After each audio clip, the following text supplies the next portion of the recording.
Good evening, ladies and gentlemen. Welcome to Captain's Log, the show devoted to discussions and insights into pop culture with an emphasis on cinema in the occasional themed episodes. This is your captain speaking, Jose Valle, and it's time for us to begin our transmission.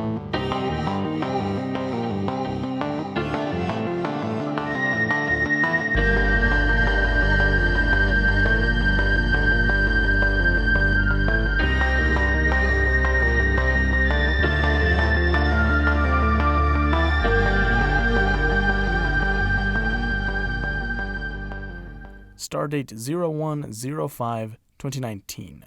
Welcome back, everybody, to another episode of Captain's Log. I'd like to take a moment before we begin and just thank everybody who reached out to me and asked me how I was doing and whether I was safe within these last treacherous winter conditions that the Midwest and the eastern United States has faced.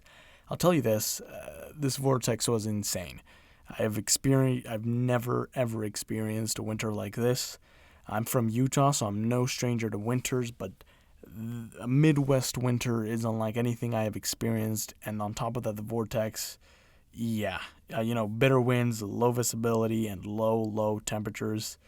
Yikes, it was interesting, to say the least. I'm sure you all saw those videos of people throwing water in the air and seeing it turn to steam, or pouring the water on the glass and seeing it freeze in seconds, or even the girl who went outside with wet hair and it froze straight up. Like, as I watched these videos, I was like, oh man, like, this is where I'm living.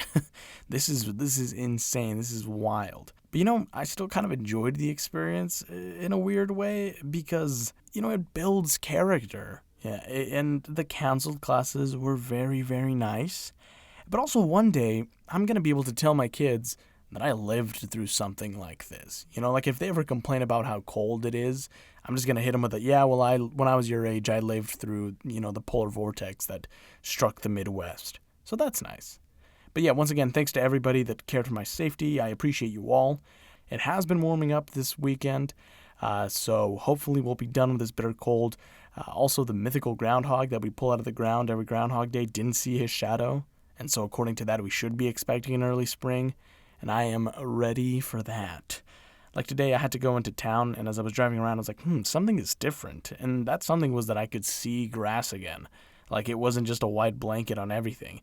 And it's wild to see how much the snow has already begun to melt. Like, most of it is gone. The roads and parking lots look clear, and it's great. I've never been so happy to see blacked up in my life. The jump from 10 degrees to 40 helped. But also, it's kind of scary, because it's like, climate change is real, folks. Like, it's real. But I've also heard Iowa's supposed to be great around springtime, so I'm looking forward to that. Getting back to being able to produce and put out creative projects. I'm hoping you will all see some cool work from me very soon, as with weather permitting. But anyway, enough of my rambling. Let's jump into our show with our famous segment, Did You See the News?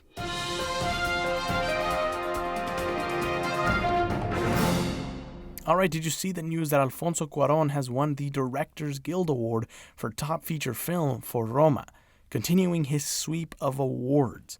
Cuarón beat out Bradley Cooper for A Star Is Born, Spike Lee for BlacKkKlansman, Adam McKay for Vice, and Peter Farrelly for Green Book. Roma, which is set in Mexico City in the 1970s, is based on his childhood experiences. It is also worth mentioning that this is the second time that the DGA has awarded a foreign language film this award since Ang Lee's Crouching Tiger, Hidden Dragon 18 years ago. And it is the second DGA that Cuarón has won 5 years after receiving one for directing Gravity. And he's already beat out these four men for Golden Globes, and many are predicting he will beat them out for the Oscar, as the winners of the DGA award usually go on to receive the directing Oscar, with all but 7 since 1948 having proven this right. Also, I think I mentioned this in last week's episode, he also won the Producers Guild Award, so he's got both Producers Guild Award and Directors Guild Award. Like, this man is killing it. His film and himself are nominated in so many categories. Like, it's insane. I don't want to call anything too soon, but I think Roma could potentially be sweeping Oscars this season, so we'll see. Next up, we have some sequel news. Did you see that according to Discussing Film, Space Jam 2 is underway and I quote, might begin filming June 17th in California. The sequel to the 90s hit will feature LeBron James on the court with the Looney Tunes gang. and it is to be directed by Terrence Nance, and Black Panther director Ryan Coogler is set to produce. No release date has been given yet, but I really, really hope this happens, for many, many reasons. But the most important one being that I loved Space Jam as a kid, and I would love to see a return to that world. And with today's technology, I just feel like I'm sort of intrigued to see what the world would even look like. And I'd love to see LeBron in a movie of this size. The King deserves to show us, and the Looney Tunes gang, what he's got. Did you see that Sky High director Mike Mitchell has just come out and said that there were plans for a sequel? For those of you that might not be familiar with Sky High, it was a Disney original movie that was set in an era where superheroes were commonly known and accepted. And young Will Stronghold, son of the Commander and Jetstream, two of the biggest superheroes in their world, tries to find a balance between being a normal teenager and an extraordinary being. Look, it's not the best film, but I absolutely loved it as a kid.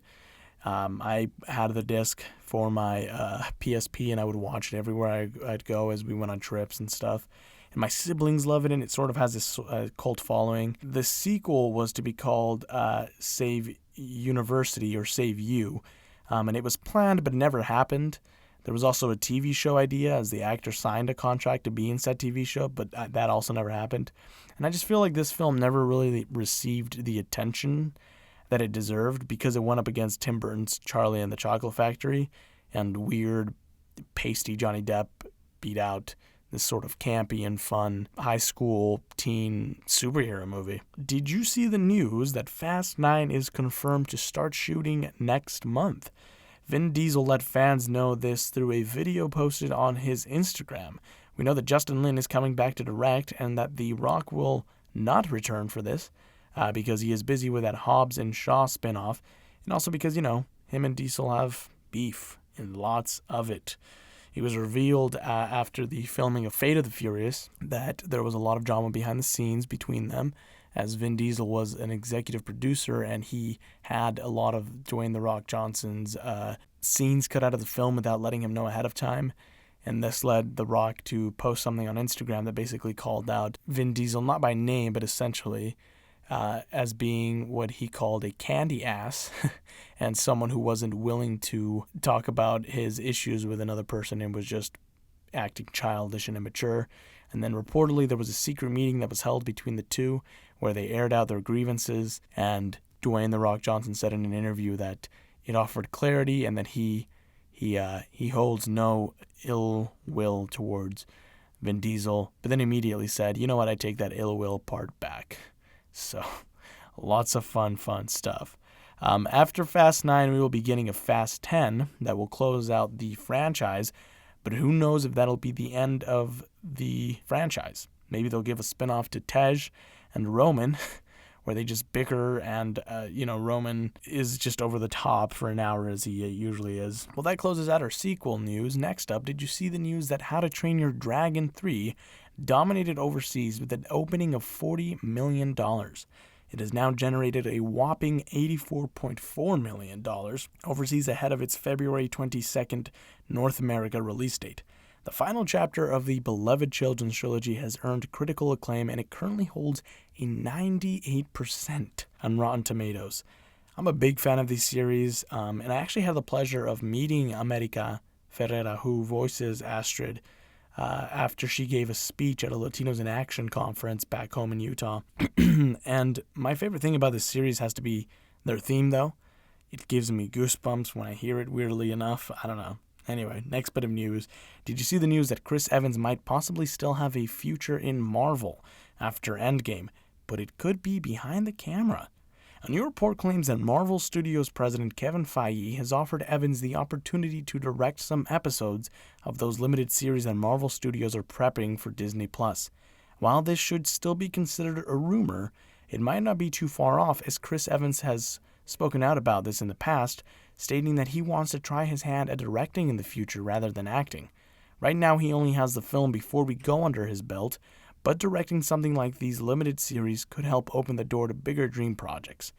Now, I haven't seen Before We Go, so I can't really speak on his directing ability, but I'm all for new directors in the game. Did you see the news that Chris Pratt spoke out about Guardians of the Galaxy 3, promising that it is still happening? The film was originally supposed to premiere in 2020, But with the firing of director James Gunn, the brakes were slammed by Disney, wasting no time in sending home crew members who had already begun work on pre-production. Since then, the fate of the Guardians' third solo outing has remained unclear. Marvel Studios has reportedly talked to a number of filmmakers, but seems like most of them are reluctant to try to follow in Gunn's footsteps. Many of the names that have been suggested, such as Edgar Wright and Taika Waititi, are friends of Gunn, and it is unlikely that they would fill his shoes. Chris Pratt insisted the movie is still in the works, saying, "I promise there will be a third movie. I don't know exactly what that's going to look like, but I know everyone on board is just eager to give the fans what they want and wrap up a trilogy in a meaningful way. We're still circling the city of Jericho," I like to say. Like, I'm a huge fan of the characters. I loved the first two films, finding them refreshing and fun, different and new. I loved James Gunn's vision and his care for these characters, and I'm very saddened that we'll never get to see his vision come to life for this third installment. I have very strong feelings about the situation. I'll still see Guardians 3, but I will always think of what might have been had Disney lived up to their belief of second chances. Alright, last bit of news. Did you see that Mike Mitchell, director of the Lego Movie 2, the second part, apparently tried to talk Chris Miller and Phil Lord out of making it? Last month, Eric Eisenberg of Cinema Blend sat down with the director and they talked about the film, and there Mitchell revealed that he had a hesitation about making the film, referencing early talks with the Lego Movie directors and writers Phil Lord and Chris Miller. Mitchell said, "When Chris and Phil told me that they were going to make a sequel to the Lego film, I was like, you guys shouldn't do that. It's like the perfect film. It's my favorite film. I love that Lego film, the original one." And then they pitched the story, and I was like, that is a great idea. That's so cool. To have a little sister and figure out what her whole world is, and she's got like not just different lands like in the first movie, she has a whole solar system filled with planets with characters and stuff, so I was sold. After this explanation, Mitchell was not only sold on the idea of buying a ticket, but also helping bring their idea to life. According to Cinema Blend, the Lego Movie 2, the second part, picks up literally where the first film left off, with young Finn, played by Jaden Sand, getting word from his father, Will Ferrell, that he is going to have to share the Lego space in the basement with his younger sister Bianca, played by Brooklyn Prince. The sibling rivalry is quietly the basis for the entire plot of the film, with the Lego world once again mirroring reality with its own story. And that is all the news that I have. But today, we're going to be trying out a new segment on the show called You Should Check Out. It is a segment where I will be recommending a variety of different things, whether it be movies, TV shows, songs, artists, albums, or just cool creative things. This is my gift to you all. I will be blessing your lives one recommendation at a time. Again, these are recommendations, not sponsorships, not redirections. I'm just merely speaking to you on what I enjoy and what I know you will enjoy because I have good opinions and I like good things. Alright, this will be, of course, different than my in-depth analysis that comes at the end of the show because there will be more than one recommendation in an episode and I won't be speaking on the subject as much as I do the main subject of the show. Anyway, let's get into these recommendations.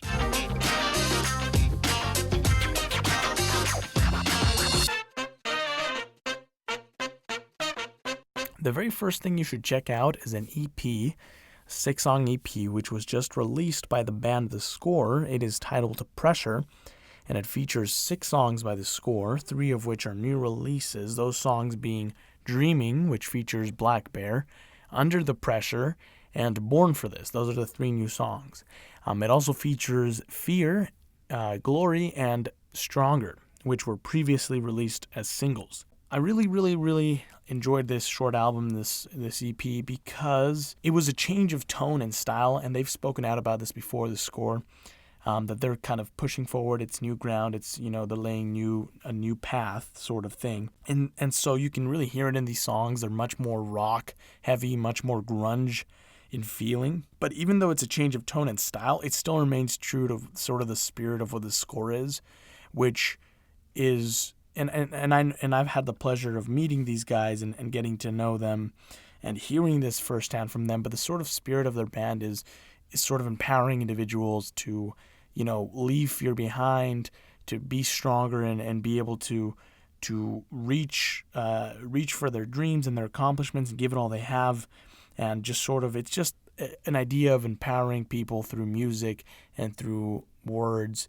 and it is powerful, powerful stuff. I actually had the pleasure of meeting these guys because every year our high school, where I graduated from, Payson High School in Utah, they do a year theme. And we have a song that accompanies that theme. So I was on the student council my senior year. I was student body president. We chose the theme, We Are Unstoppable, and we chose the song Unstoppable by The Score to accompany our theme. And the Score, unbeknownst to me, the Score was having a contest called Local Legends, where you just submitted someone that you thought was a local legend because of their work, because of like how they gave back to the community, stuff like that.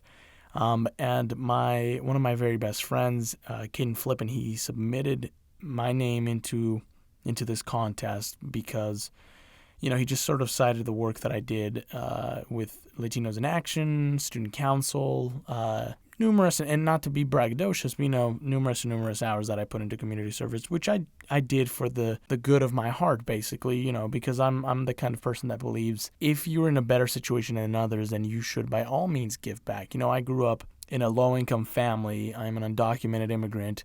So growing up, life for me wasn't blessed. I was not born into wealth or privilege. In high school, I was lucky enough to where my family sort of bettered themselves and I could now enjoy a better life. And so throughout junior high and high school, I was like, well, now I have to give back.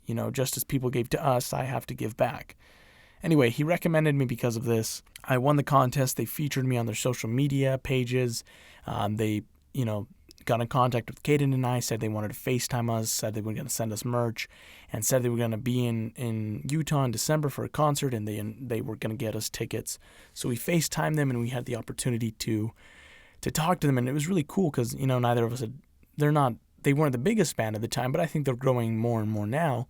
And it was just cool to interview this rock band in my friend's kitchen, and we talked to them about, how they got their start.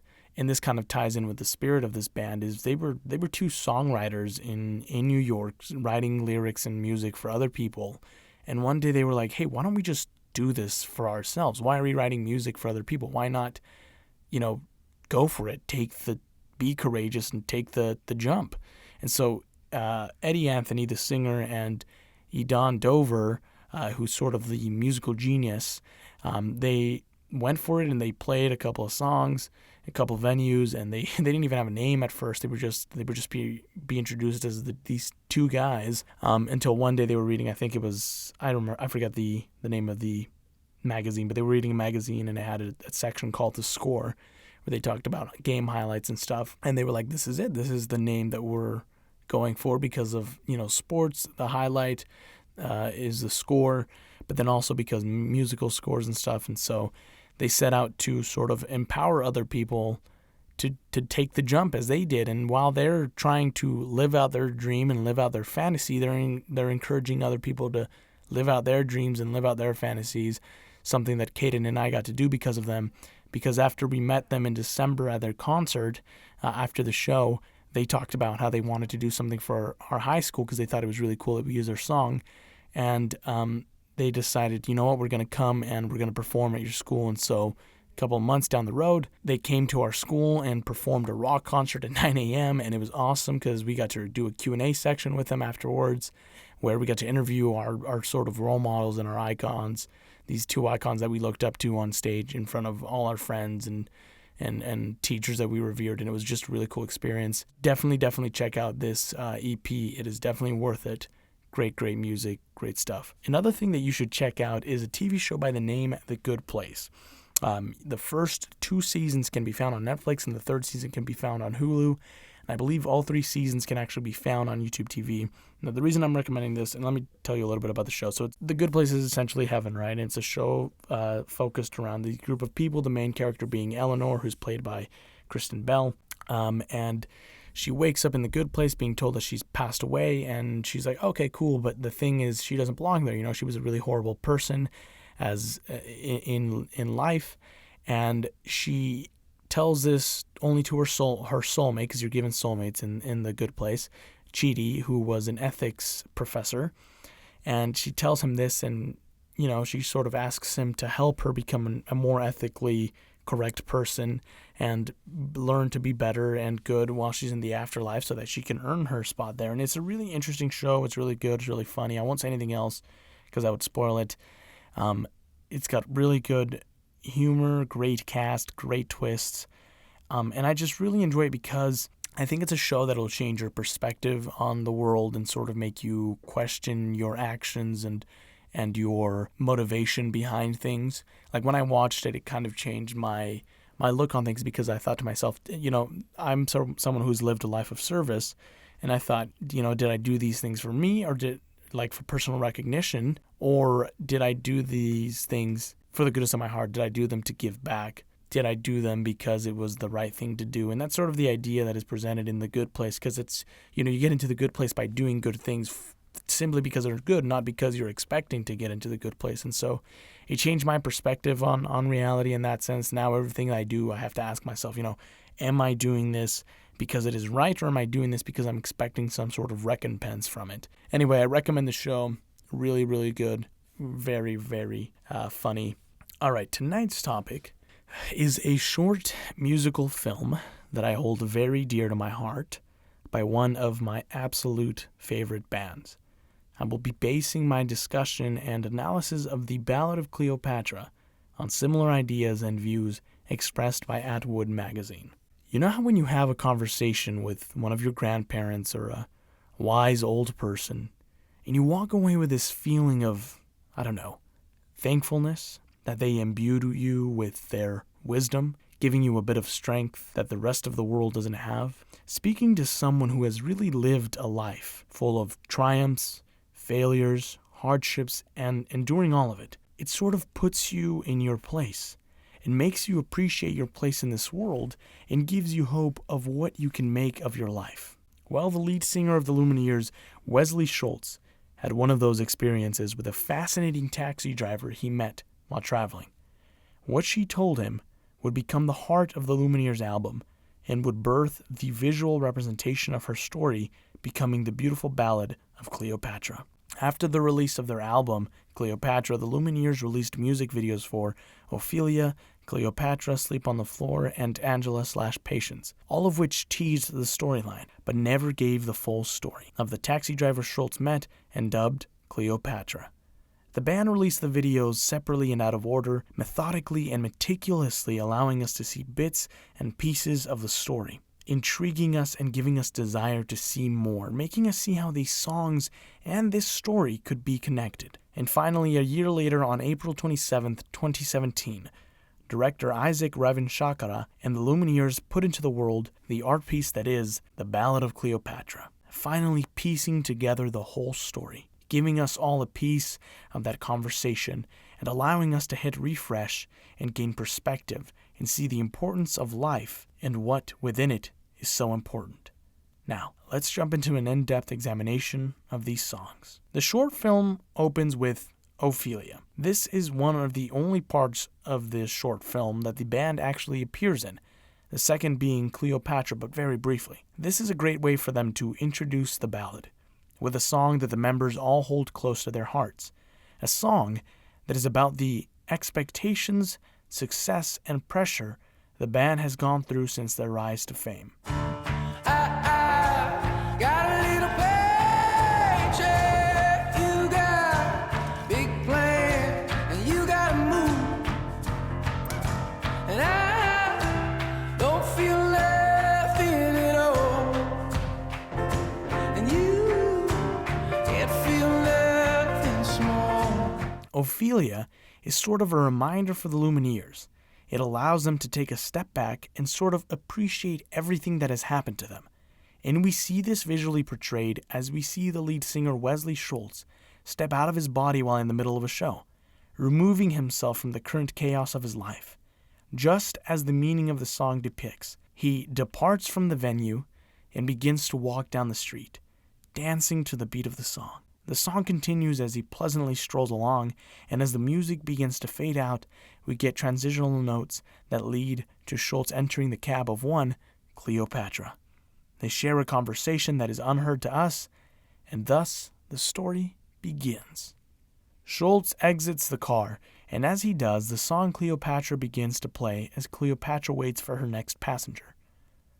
The Cleopatra part of the ballad, which is probably my favorite part, follows this beautiful driver with wild gray hair and two beautiful shining eyes that reflect sadness, but also wisdom. These eyes, they're full of a wisdom that I think some of us will never know, a wisdom of life. And as she drives down the busy streets, and as passengers enter and exit her cab, we see that she is reminiscing. She is thinking about the what-ifs of her life, the what-ifs that I'm sure we have all dealt with at some point or another, the what-ifs that haunt us, but are inevitable in life. The song isn't so much about regret, but rather it is about thinking about the path you took in life, the path that got you to where you are now, realizing that for whatever reason, no matter how difficult it might have been, it was the path you needed to take. I was Cleopatra, I was young and an actress, when you knelt by my mattress and asked for my hand. But I was sad, you asked it, as I laid in a black dress, with my father in a casket. I had no plans. Yeah.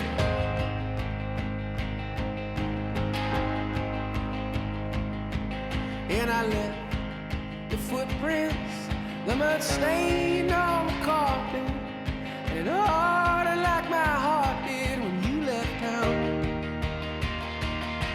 But I must admit it, that I would marry you in an instant. Damn your wife, I'd be your mistress just to have you around. We see characters enter and exit her cab. Some are familiar, others are not. Some are real, and others are much more metaphorical, pushing the storyline of the ballad. But all of them have different stories to tell, all of which are taken in by our wise and seasoned Cleopatra. So I drive a taxi, and the traffic distracts me from the strangers in my backseat. They remind me of you. But I was late for this, late for that, late for the love of my life. And when I die alone, when I die alone, when I die, I'll be on time. Eventually she shuts the meter off and picks up her adult son from the airport. He enters the front seat with a smile on his face and kindness in his eyes, and he gives her a grand hug. And they drive off until dusk. They stop and enjoy some burgers with full smiles and the most genuine of laughs. But as the night falls, they enter the cab once again, and she takes him to his father's house. And that is when we get the first what-if of the ballad, which becomes a recurring theme through the entirety of it. Cleopatra imagines going in to make amends with her son's father, so that they can enjoy their son's stay together as a family. But this doesn't come to pass. She instead gets in her cab and drives into the night. The only gifts from my Lord were birth and a divorce. But I've read this script and a costume fits, so I play my part. She drives, her face sullen and soft. A smooth transition begins as Cleopatra transforms into a much younger version of herself, driving away from something else with the same look on her face. What comes next is the beginning for Cleopatra, the beginning of the what-ifs. A peaceful piano track plays as we see the youngest version of Cleopatra, sad and transfixed, staring deeply into her boyfriend's eyes, standing at her father's funeral. As the keys of the piano put you at ease, everything moves in slow motion. The boy slowly approaches her and whispers, "If you don't leave now, you might never make it out." With that, sleep on the floor begins, and Cleopatra imagines what would have been if she left with the love of her life on that very day. Pack yourself a toothbrush, dear. Pack yourself a favorite blouse. Take a withdrawal slip. Take all of your savings out. 'Cause if we don't leave this town, we might never make it out. I was not born to drown. Baby, come on. Sleep on the Floor takes us on a journey. The young man and woman drive, in love, across the states. They wander in and out of dirty motels, meeting new people, seeing new faces along their way, and feeling free for once. Although they lack stability and secureness in this new life they have set out on, they have each other. They eventually get married, happy as can be, and they dance. They dance the night away. And as they sleep on their wedding night, Sleep on the Floor comes to an end.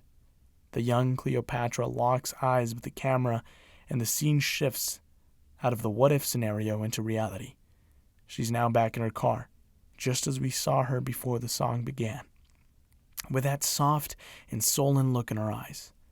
She looks in the rearview mirror only for a second and continues her drive, always moving forward.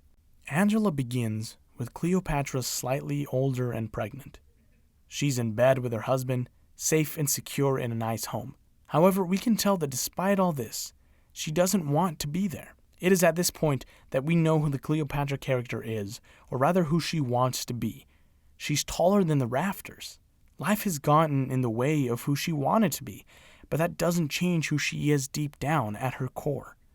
And so, as the guitar plucks of Angela continue, we see the older, pregnant Cleopatra leave her body and begin to imagine what life would have been like if she left him when she wanted to.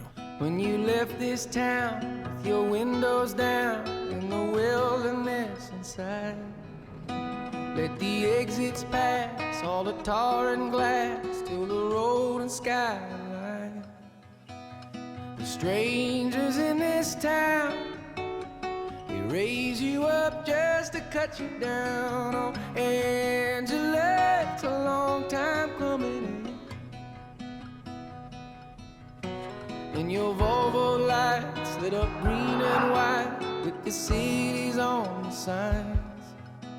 But you held your course to some distant war in the corners of your mind. She's going back, driving back to where she always seems to be, the open road, on her own, moving forward. But this time her face isn't soft and sullen, but rather it is determined. Determined to hold her course, stay on this path. She drives for hours until she reaches a motel room. She exits the car, looks to the sky, and for the first time in the ballad, she shows joy, celebration, and finally, peace. Angela takes us on the journey of the heart and soul that is the Cleopatra character, following your gut and your heart to its wit's end. My Eyes is the bow that ties the story of this legend together. She is much older now than when we first met her in that taxi. She sits in a nursing home, sharing stories with her nurse in white shoes, and waiting for her time to end. Oh, the devil's inside. You opened the door, you gave him a ride. Too young to know, too old to admit that you couldn't see how it is.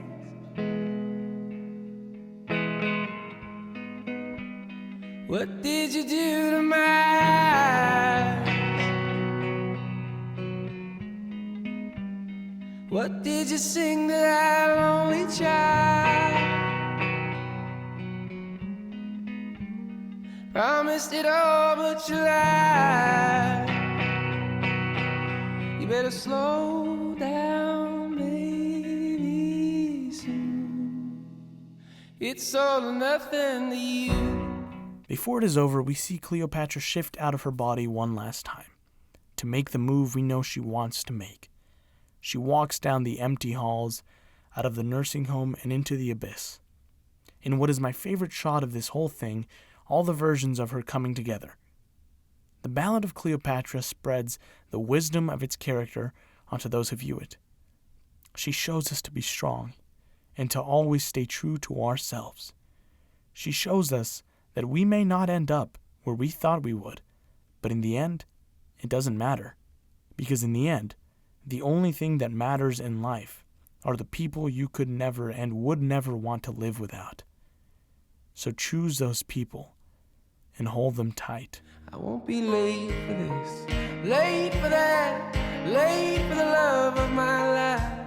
And when I die alone, I'll be on time.